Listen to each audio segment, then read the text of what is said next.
Hello mga katumba, meron tayo ditong display na Suzuki Japan Surplus 4x4 ni siya mga katumba. At saka meron ng stickboard. Napakaganda, maganda yung pagkakalagay ng sticker mga katumba. Ano na to, naka-lift up na no. So ayan, makikita niyo mga katumba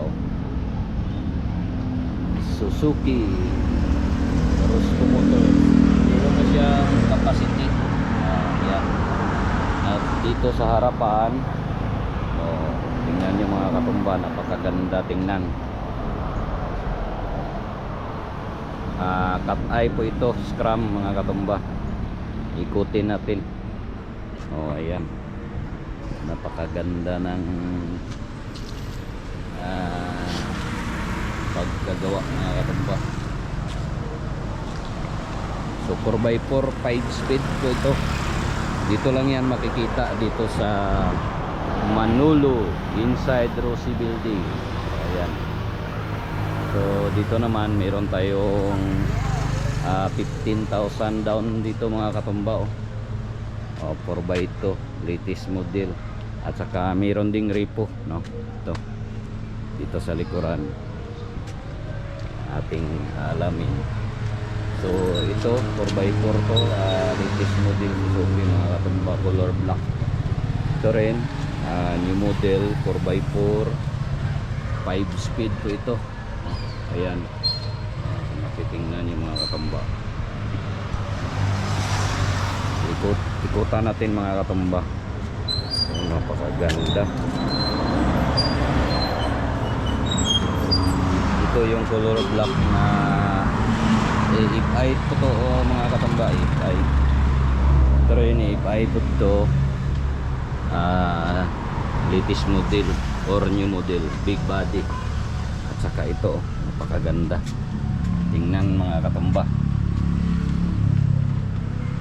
Ayan, 4x4. So ito meron tayong 4x2 dito, color blue, cut eye at saka scrum.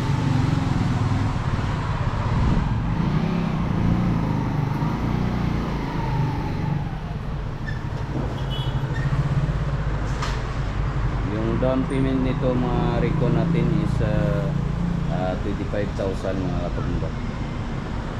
Yung mga monthly estimated mga 11 to 12,000 mga katumba sa 3 years.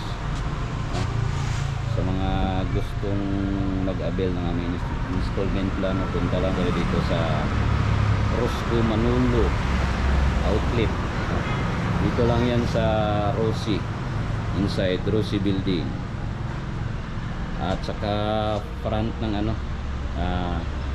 ANV hardware mga katumba.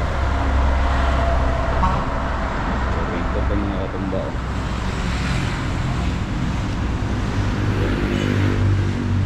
So hanggang sa muli mga katumba no?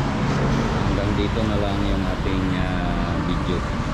So please follow Boy Tumba for more videos. So God bless, bye bye.